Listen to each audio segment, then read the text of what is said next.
Hey, this is Clayton Lawrence, the super heavyweight boxer for Team ISV, and you're listening to VIOC in action. Hi, this is Cy Thompson, laser sailor for Team ISV, and you're listening to VIOC in action. This is your high hurdle specialist, Eddie Lovett, for Team VI, and you're tuned in to VIOC in action.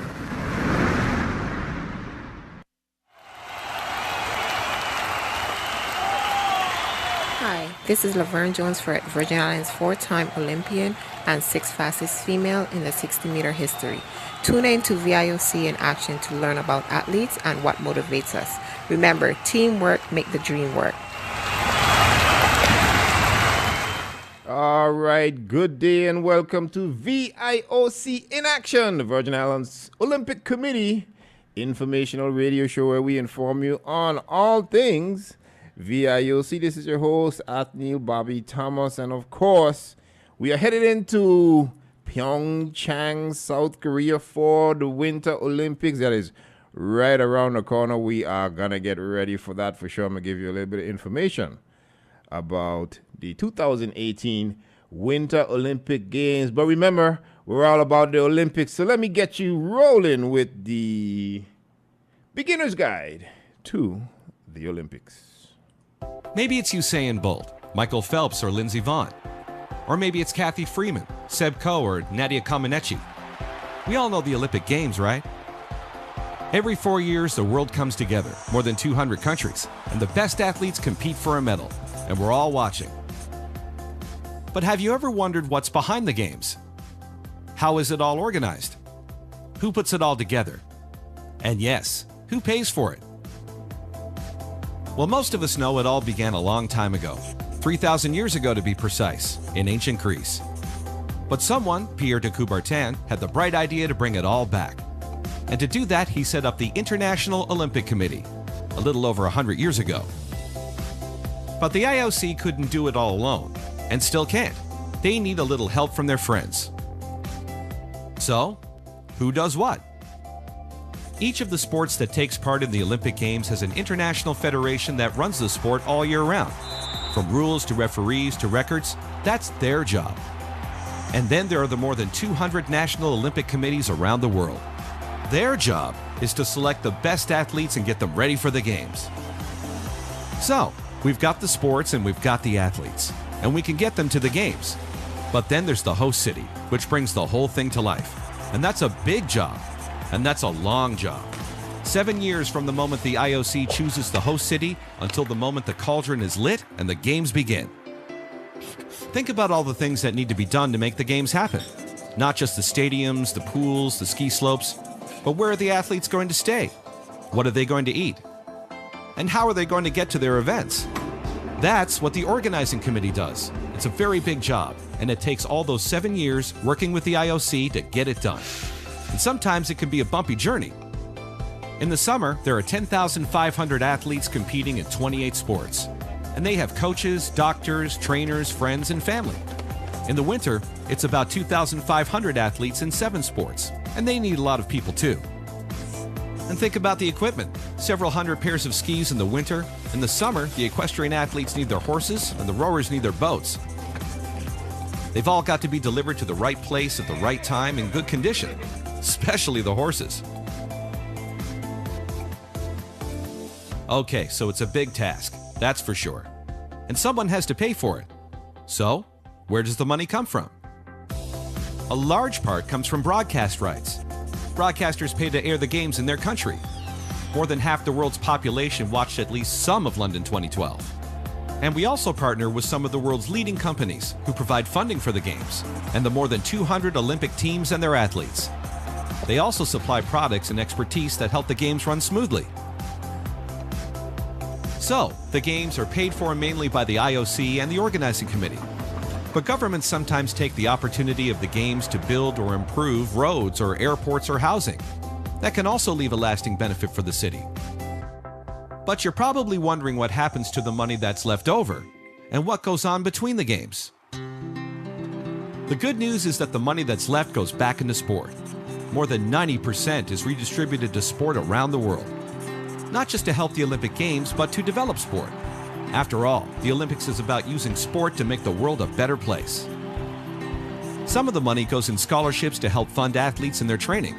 It might help pay for a coach for a promising sprinter, or provide transportation for a skater to get to the Games. And we fund sport where you play too. We support your National Olympic Committee and local sports groups. And we work with other groups like the United Nations to bring sport, equipment, and kit to schools and local clubs. We spend a lot of time contributing to building a better world through sport. For example, there's the Youth Olympic Games, helping young athletes to live the Olympic dream and its values. And we use events like Olympic Day, June 23rd, to try to get you to do sport. We want the world to get active and live a healthy lifestyle. And we want to ensure women get the same access to sport as men. At the Olympics, all sports are now open to women, and every single nation has now sent women to the Games. We also want to make sure the competition is fair, so we support the athletes and the fight against doping. And then finally, when it's all over and an athlete has run his last race or swam her last length, the IOC also works to try to help them get jobs. When you've spent your whole young life committed to excellence in sport, sometimes you forget about your future, and that's where we lend a helping hand. So, we all love the Olympic Games, but the Olympics is about more than just 2 weeks every 4 years. We work all year round, using sport to make the world a better place. To find out more, have a look at our website, olympic.org. That's right, Olympic.org. You can find all of the information you need about the International Olympic Committee. And of course, if you want to find out about the Virgin Islands Olympic Committee, you can go to www.virginislandsolympics.org. That was our beginner's guide to the Olympics. And we have Mr. Jim Perry, a professor who tours the globe and informs people about the Olympic Committee and all of the information that we have out there. And I'm going to give you a little refresher from Professor Perry. But I want to remind all our listeners out there, if you want to support Team ISV, the Virgin Islands Olympic Committee, all our fantastic athletes and member federations, you can do something simple. I mean, really simple. Like just say, you know what? Let me show my VI pride. Let me show my Team ISV pride. Let me support them and buy a hat. Team Virgin Islands hat. Just $15. You want to do that? You can go to the website, virginislandsolympics.org, and check out the items we have for sale. And that's small. That's simple. You know, if you want to do something a little more substantial where you can show your pride on a daily basis, wherever you go, you can get the Virgin Islands Olympic Committee plates. And those are collector items. As you know, we change our plates for every Olympic game that has passed. And right now we have a new plate that is pushing Team ISV. Because, of course, in 2017, we had a refresh. We changed our logo. So everything is brand new. And we want you to make sure you get a look at it so you can get yourself a Team ISV license plate for your vehicle. It's only $100. No big deal at all. So you can go ahead and do that and show your support for Team ISV. And for those of you who are unfamiliar with the leadership of the Virgin Islands Olympic Committee, let me remind you that the elections we had were just a couple years ago in 2016, and they serve, I think it is 5-year terms. And our president is Angel Chico Morales. Of course, everybody knows Chico. Everybody knows Chico. He has recently retired from University of the Virgin Islands, but he was an awesome athlete, awesome athlete, volleyball athlete, played baseball and softball as well. But Angel Chico Morales is the president. Our secretary general is Lynn Reed. Lynn, a Virgin Islander, originally from Michigan. Has been here, I can tell you, most of my life. She's been here a very, very long time, and her origin was in sailing, and she is now our Secretary General, of course. Joseph Bush-Shelter, he is treasurer for the Virgin Islands Olympic Committee, and he is doing big things. He's been all around. Most recently, he was at the helm of Waco. Right now, I think he's helping out at the Department of Tourism, Joe Bushelty. And we have our Vice President for St. Thomas St. John, that is Mr. Anson Sliger. Anson, originally from Oregon, I believe it is. He now heads up the St. Thomas St. John portion of the Virgin Islands Olympic Committee, does a lot of the media and the PR for the Olympic Committee, heading up the website and all that kind of good stuff. And we also have a Vice President from St. Croix, Mr. John Abramson Jr. Everybody knows John. Fantastic leader, one of the stalwarts in the Olympic and sporting community, John Abramson. But it is right about that time we take our first break here on VIOC in Action. We'll be right back.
Skeleton racer for Team ISV, and you are listening to VIOC in Action.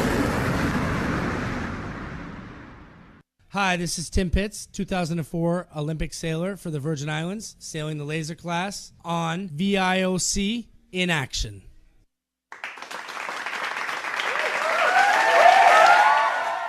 This is Mr. One Time for the One Time, Leon Hunt, long jump record holder for Team VI.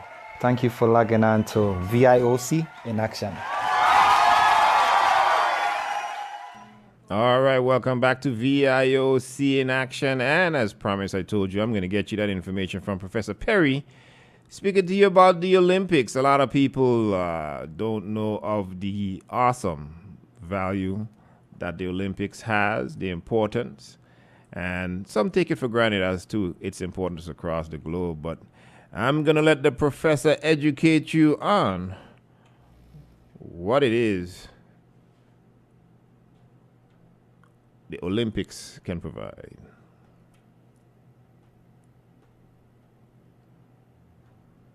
Because you know it already, okay. Sometimes I work in schools, sometimes with very small children, on Olympic ideas.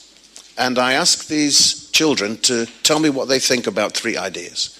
The first one is Olympic. I say to them, what do you think of when somebody says the word Olympic? This is what the kids get. They know it's a 2-week festival of sport.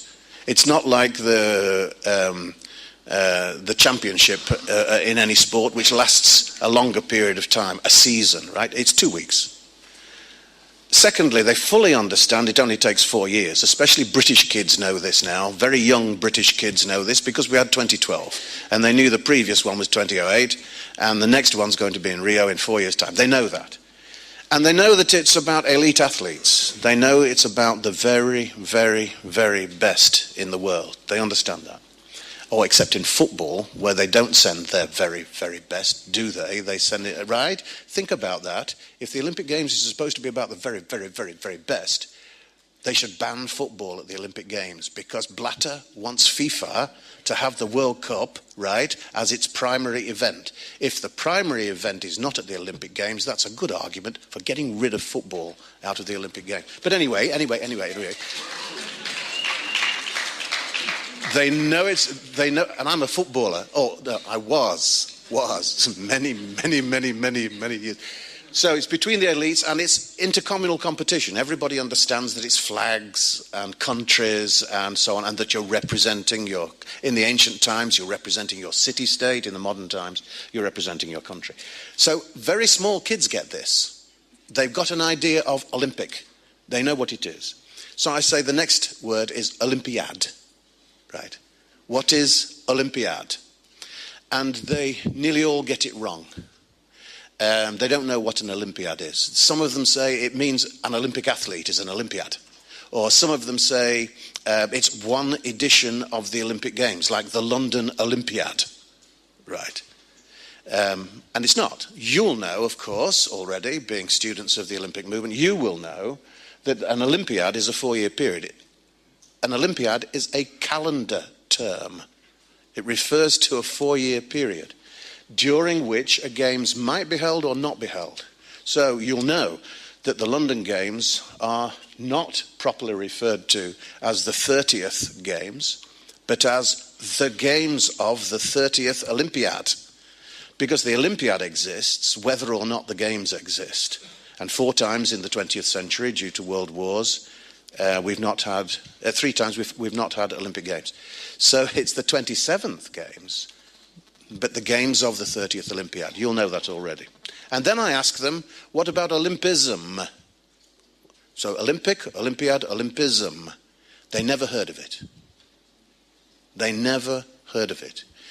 I do work in universities with students, usually with students of physical education, sport and exercise science, this kind of area. Sometimes I work with other groups of students, but usually it's with sport and PE type students. They don't know either. Isn't it amazing that you've got these people whose profession is supposed to be in the area of sport, and they know nothing about Olympism? NOCs, what are you doing? NOCs, if you can't reach these people, right, you'll not reach anybody. These are the reachable people. These are the people who are committed already. These are the enthusiasts already, and they don't know. So NOCs, are you doing your job? That's my question. But what I try to do with the kids is to show them how they know what Olympic is, they understand what the Olympic Games is all about, and I try to contrast it. So, Olympic, 2 weeks, 4 years, elites, intercommunal. Okay? Olympism, not just the elite athlete. Olympism is about everybody. It's about sport for all, and it's about physical education in all schools. It's not just a short period, 2 weeks, but it's the whole of life. Olympism is a concept that applies to the whole of your life. So Olympism applies to me as an old guy as much as it applies to a kid in primary school.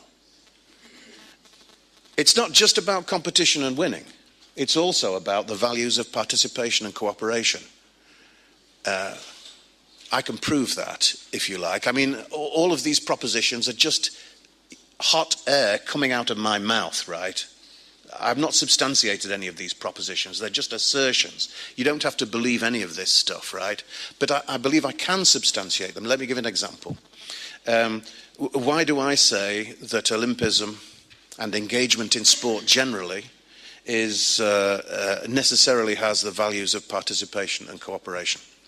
Well, it's because you can't have a game without the other person. You can't have a contest or a competition without the opposition. So before you can compete, you have to cooperate in the production of a social practice of a sport. There has to be such a thing as a sport, ongoing, cooperative enterprise, before you can compete in it. It's the cooperation that makes the competition possible. So in sport, everybody thinks, oh, sport is about competition and that's conflict and opponents and biting each other and stuff like that, right? I say no. In logic, cooperation comes first. So when Pierre de Coubertin says, it's not the winning, it's the taking part, he doesn't mean, people take him to mean the winning is not important. It's not important to win medals. He didn't mean that at all. He thought winning was very, very, very important. And he thought competition as a motivator for personal excellence and as a motivator towards physical education, competition was a very, very important thing. But he saw that cooperation was logically necessary. You have to have prior cooperation before you can have winners. 10,500 athletes at the Olympic Games. 10,500. How many gold medal winners? Does anybody know how many gold medals are up for grabs at the Olympics? 300? 400? I don't know. Let's say 500. If there are 500 gold medals or 500 medals available at the Olympics, 10,000 athletes get nothing, go home with nothing, right? Was it a waste of time? It's a waste of time? Because, of course not. Why? Because it's a great triumph to be cooperating and participating in the Olympic Games. I missed the Olympic. I didn't get a chance to go. I missed out. What I would have given for the opportunity to go there. Huh? Never mind win, medals. Most athletes who go there know in advance they're not going to win. So why go? As de Coubertin said, it's not necessarily the winning, it's the taking part. The honor lies in the taking part. And without people who take part, you can't have winners. And not just sport as an activity. Olympism is not just about sport. It's about the values of sport. The values of sport as an educational and socially transformative influence. So it's the social and individual personal effects of sport that Olympism is concerned with. So just to say, just to wrap all this kind of stuff up, Olympism, in a few phrases, a universal social philosophy that emphasizes the role of sport in global development. You know, sport for peace and development, where does that come from? Originally, the motivation was Olympism. Sport for international understanding, you think that works? Sport for peaceful coexistence, you think that helps? Sport for justice, equality and fairness. Sport striking a blow for anti-discrimination, you think that works? I'm sure it does. Sport for social and moral education. Can sport be educationally useful? I think it can. And that's what Olympism says, okay? And this is not just hot air coming from my mouth, because I stole all of this, right? I stole all of this from other places and other people. And here's one source. Have you read it? Why not? You know you're here in the cradle of Olympism, and you haven't read the Olympic Charter yet. Read it today. You can download it off the internet. Read what the principles are supposed to be of this organization and all other Olympic organizations, because it's on a piece of paper. It's there, it's written, it's information that is at your grasp, and you should take advantage of it. As the professor said, it's not always about winning. If you look at how it's broken down and how many gold medal winners, how many silver medal winners, how many bronze medal winners you have at the end of the Olympics, compared to the amount of athletes that are going to compete to try and attain one of those medals, you probably say it's not worth it. But trust me, it is indeed beyond winning and losing. It is much, much more than that. And just the same way how Professor Perry tried to get certain aspects of Olympism across to you, the Virgin Islands Olympic Committee has their constitution online for you to review. And they tell you of their values. There are a lot of things in there that a lot of people take for granted that you should not. And it's there for you to read. You don't take the time to know about it. Guess what? You will remain out of the loop. Simple things that you may need to be informed about. It's all on www.virginislandsolympics.org. And one awesome program that we want to encourage young, motivated leaders, athletes, Virgin Islanders to try and get involved in is with the the Olympic Academy. The Olympic Academy is an international sensational program that develops leaders who are interested in sports and the Olympics. Now, the person selected to attend the Olympic Academy will take that trip to Greece, spend a couple days over there, meet people from around the world who share your interest in sports and in Olympism. So definitely we should, if you know of a young, hard-charging Virgin Islander that wants to get involved, wants to be a leader in the community, visit virginislandsolympics.org and try to get that info about the International Olympic Academy so you could nominate that young superstar to be more involved and to possibly represent the Virgin Islands at the International Olympic Academy. And again, it's for the young folk. They don't want to see my old butt there at all. It is for the young folk. They want to get those young people who are learning about Olympism. They teach you the history, including about Mr. Pierre de Coubertin.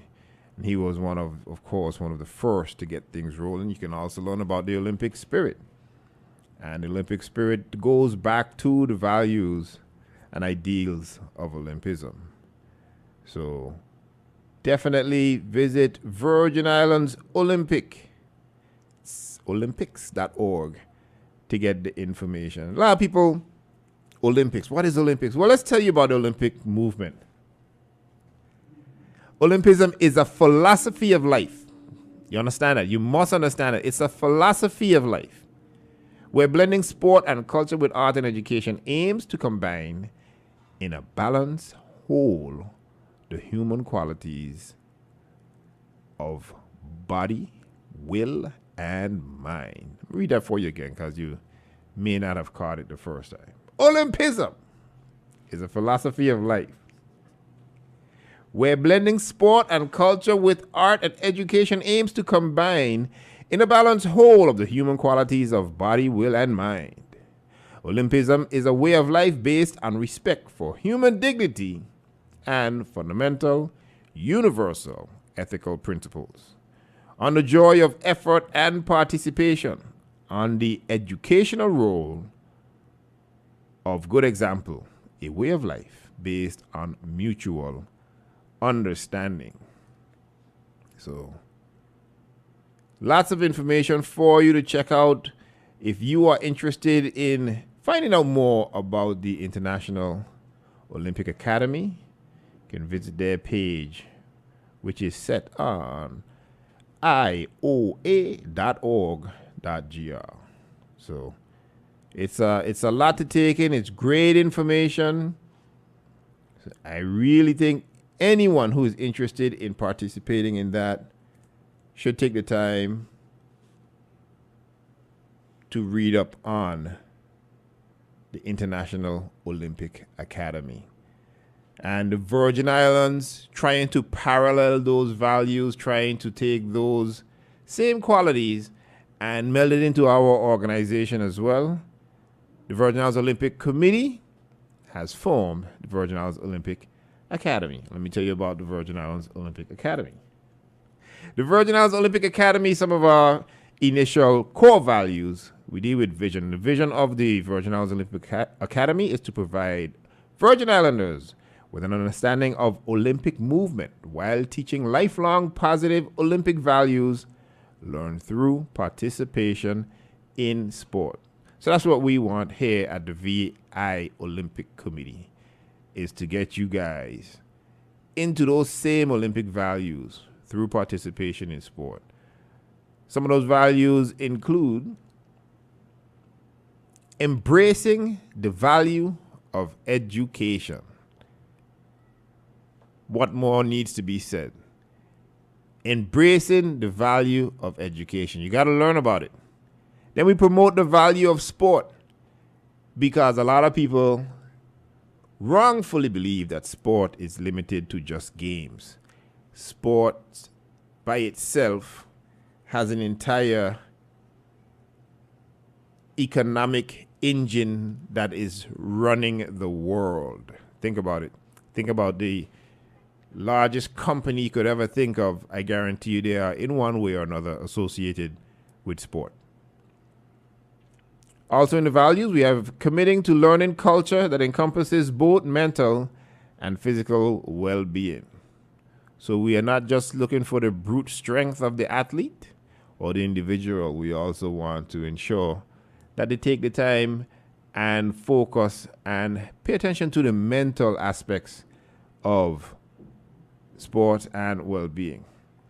The mission of the Virgin Islands Olympic Academy is dedicated to educating Virgin Islanders about the benefits of the Olympic movement through the delivery of comprehensive educational and sports programs. The objectives of the Virgin Islands Olympic Academy is to develop 7 Olympic solidarity programs used for the promotion of Olympic values. These 7 programs would consist of the following: Sports for All, International Olympic Academy, Sports and the Environment, Women in Sport, NOC Legacy, the National Olympic Committee Legacy, Culture and Education, and finally, Sports and Medicine. So let's go through some of these and find out exactly what they are about.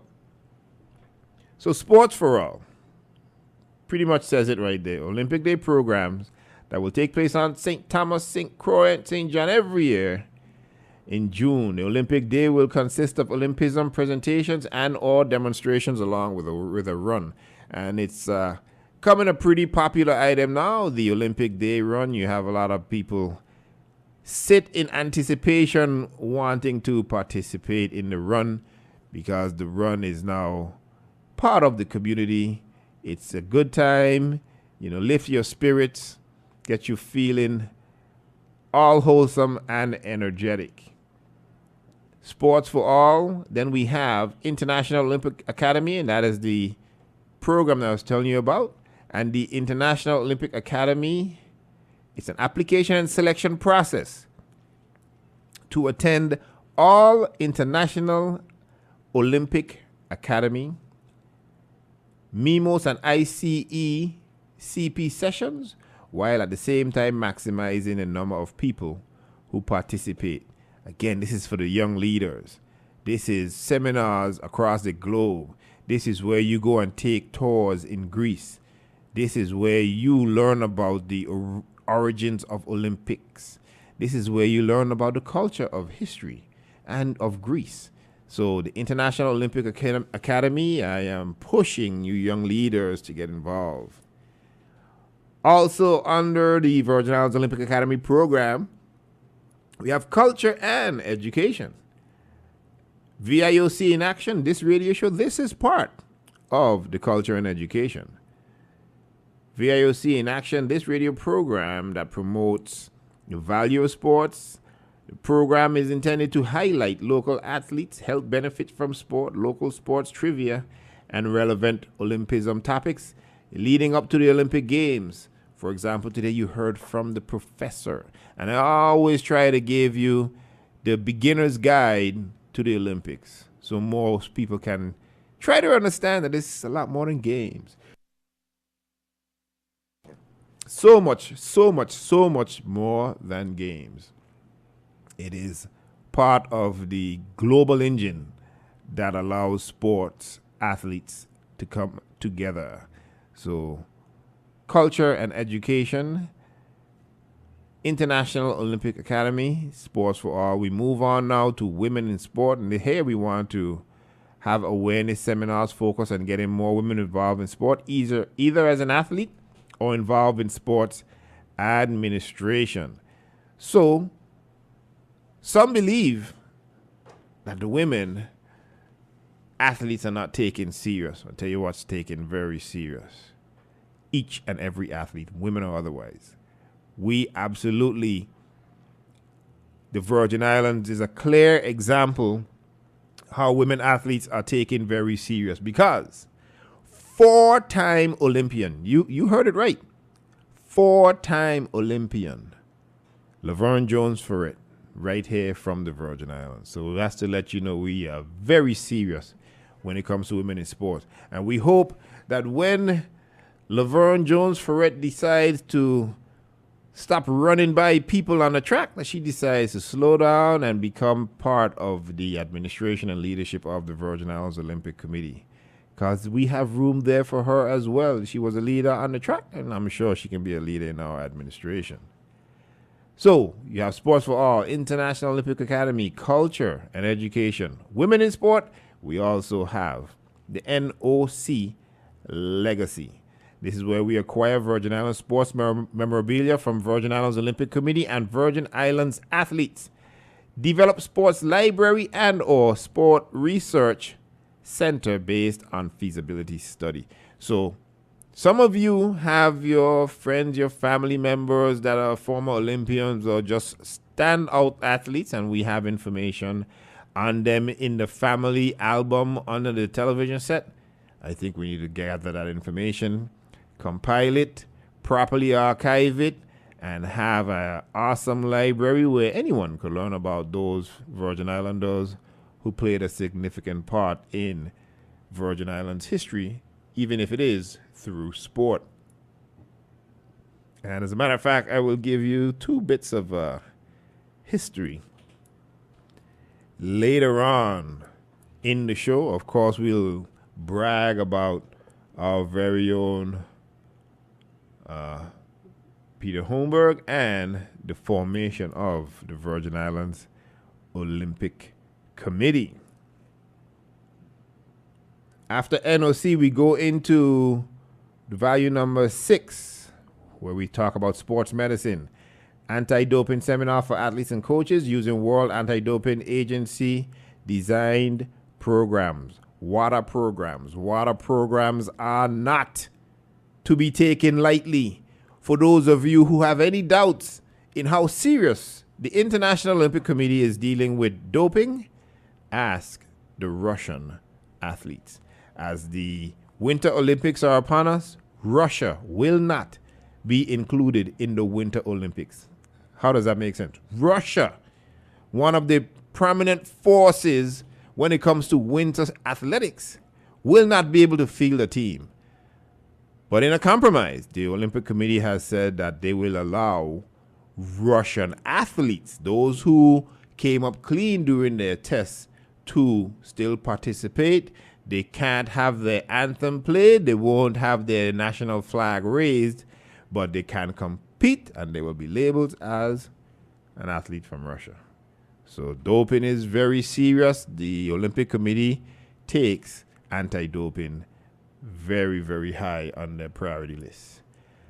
Finally, we'll talk about sports and the environment. And here on the Virgin Islands, just to give you a local perspective of it, this is where we have our beach cleanups. We directly put our hands and make a difference in our environment. Of course, you know, some of the beaches are pristine here in the territory, and we try to keep it that way. The Virgin Islands Olympic Committee, we do our beach cleanups. It's more than beach cleanups, though. You have beach cleanups on St. Thomas, St. John, and St. Croix, showing the Virgin Islands Athletes and Sports Federation actively participating in caring for the environment. So let you know, those, we talk about the Virgin Islands Academy program. So you heard about our vision, values, mission, and the Virgin Islands Academy programs. That's just some information give you here, and it is time for our final break here on VIOC in Action. We'll be right back.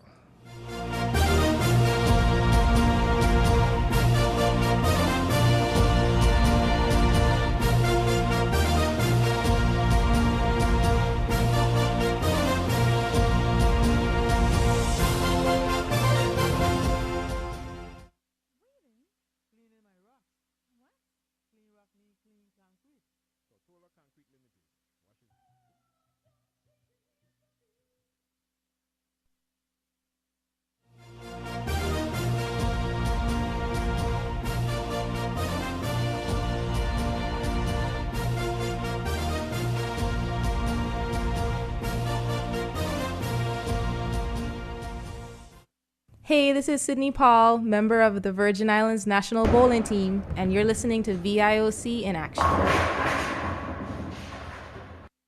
Hi, this is Adrian Durant, coach for the VI National Track and Field Team. Set your goals and work hard to achieve them. Believe in yourself, and anything is possible. Tune in to VIOC in action to learn how you can take your game to the next level. And remember, if it's to be, it's up to me.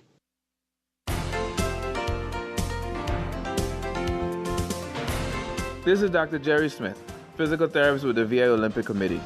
To unleash the elite athlete in you, the key ingredients are good nutrition, hard work, and dedication. Give yourself what you need to get in and stay in the game. Tune into VIOC in action for tips and fun activities to unleash the elite athlete in you.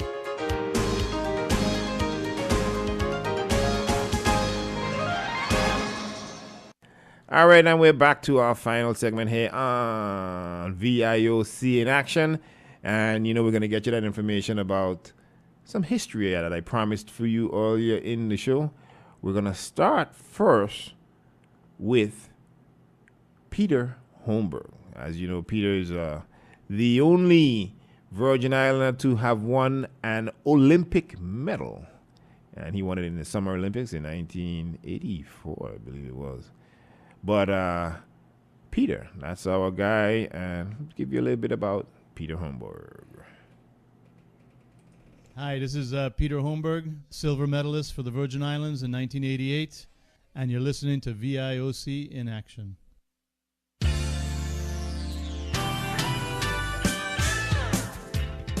Peter William Holmberg was born on October 4th, 1960 on St. Thomas in the U.S. Virgin Islands. He and older brother John were introduced to the sport of sailing at ages 4 and 6 respectively by their parents Richard and Louise Holmberg. Richard was based on St. Thomas while serving on the submarines in the Navy and returned on his honeymoon never to leave. Both Richard and Louise went on to become great sailors, Richard competing in the 1972 Olympics and Louise winning the Sunfish Worlds. The waters of the Virgin Islands became Peter's playground, and he was soon competing in local races at the newly formed St. Thomas Yacht Club. By the age of 9, he was competing in national events, capped by a third-place finish in the Sunfish World Championship at the age of 16. He attended St. Peter and Paul Catholic School, then pursued a non-traditional path toward his Charlotte Amalie High School diploma via high school classes, night courses, College of the Virgin Islands, and GED studies. Holmberg then transferred to California's Santa Rosa Junior College, continued on to Cabrillo College in Santa Cruz, and finally Sonoma State University, where he competed on the university's sailing team and graduated with a BA degree in management. Returning to St. Thomas, Holmberg set his sights on the 1984 Olympics in Los Angeles, California. While working as a sailmaker to make ends meet, he chose a single-handed fin class and trained locally for a year before raising enough cash to try and buy a fin and head to the States for the final year of training. He represented the Virgin Islands well, placed in 11th among the 36 both field. Encouraged by his initial success, Peter hatched a plan to campaign for the 1988 Olympics game in Busan, South Korea. His campaign, however, would benefit from better strategic planning, a longer fundraising period, and a 2-year training regimen. Peter traveled to South Korea a year prior to the games to compete in the pre-Olympics regatta. He finished 8th and acquired a wealth of knowledge about the event, supplied boats, and challenging conditions of Busan. Peter's reconnaissance mission spurred 2 key decisions: to purchase a Korean-made Hyundai fin and to train in the waters of the Virgin Islands, which best replicated the rough sailing conditions of South Korea. Holmberg's strategy worked. At age 27, Peter won silver medal at the 24th Olympic Games, the first Olympic medal ever won by the U.S. Virgin Islands. Following this Olympic success, Peter became the team helmsman and helped Matador 2 win the 1990 Maxi World Championship.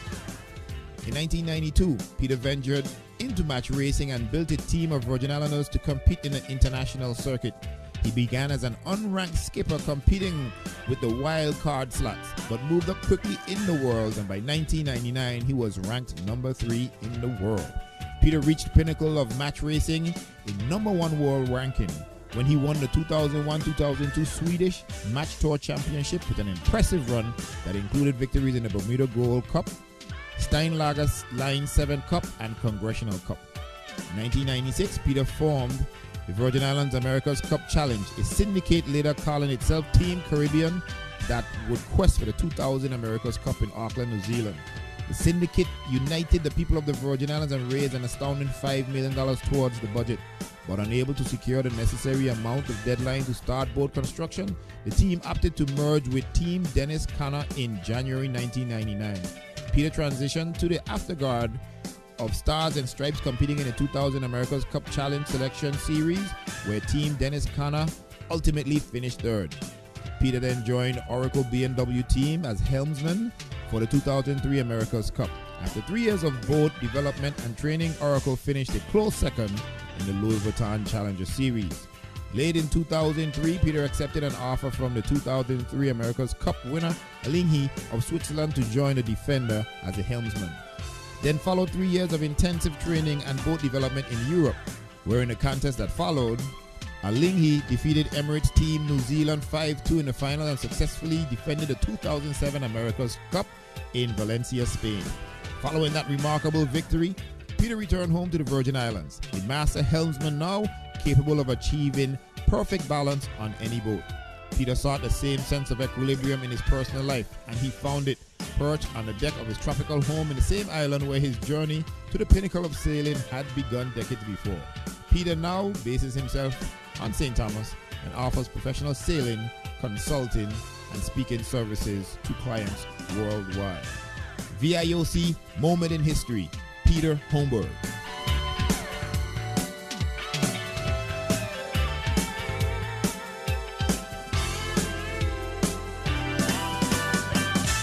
That's right, Peter Holmberg, VIOC Moment in History. And that's about the individual. Now, let me give you one of those VIOC Moment in History of the organization. This one will tell you about the formation of the Virgin Islands Olympic Committee. As you may know, we are pretty new to the game. We only got our membership into the international sporting arena in the mid to late 60s. So here is our VIOC Moment in History about the formation of the VIOC.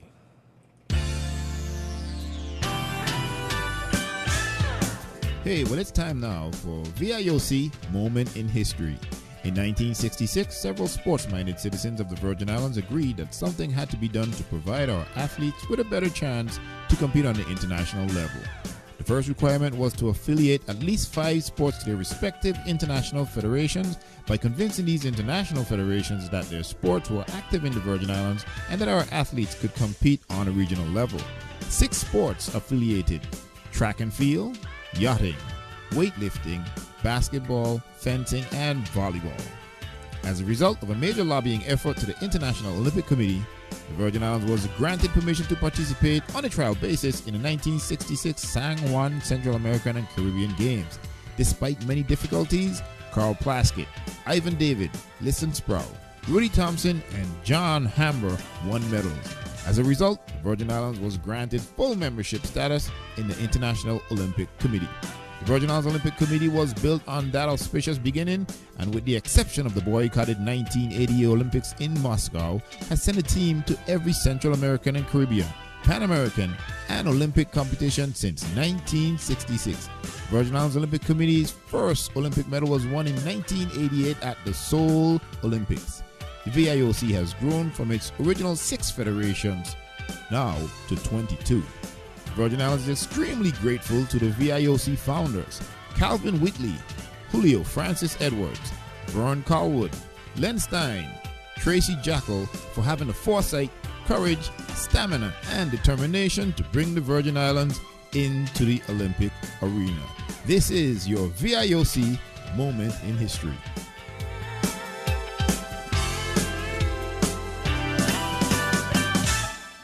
And I had to correct myself, of course, when I said that Peter Holmberg won his medal in 1984. As you just heard, he won it in 1988. So that is VIOC Moment in History. And you can look forward to some new segments from VIOC Moment in History coming soon as we get to gather information about our fantastic athletes and their fantastic careers. Want to remind everyone, if you want to get in contact with the Virgin Islands Olympic Committee, you can give us a call at 340-719-8462. or just send us an email at noc@virginislandsolympics.org. You want to visit a website, you can go to www.virginislandsolympics.org. You want to do that Facebook thing? Sure. www.facebook.com/Virgin Islands Olympics. And in the Twitterverse, you can check us out at Team ISV. And we like to know what you guys think about the show and what type of information you would like to hear, or which athletes you would like to hear from. Coming up soon, I'm going to have a show with Adrian Durant. As you know, Adrian Durant is the coach for the track and field athletes for Team ISV, for Virgin Islands Olympic Committee, and he is also the coach at Cornell University. Got to get Coach on the line, and we're going to have a great interview shortly so we could get you guys informed as to some of the great things a Virgin Islander Adrian Durant is doing on the national and international scene as the coach of Cornell University, and his athletes are totally, making a major statement in college athletics and international competition. So Coach Durant is doing big things when it comes to athletics, track and field. Coach Adrian Durant. Well, this has been another segment of VIOC in action. This is Athniel Bobby Thomas. We're going to sign out until next time, but there are a few folks who would like to say a kind few words. Hey, this is Lynn Reed, Secretary General of the Virgin Islands Olympic Committee. Wanted to thank you for listening to VIOC in action. This is Angel Chico Morales, President of the Virgin Islands Olympic Committee, thanking you for joining us on VIOC in action.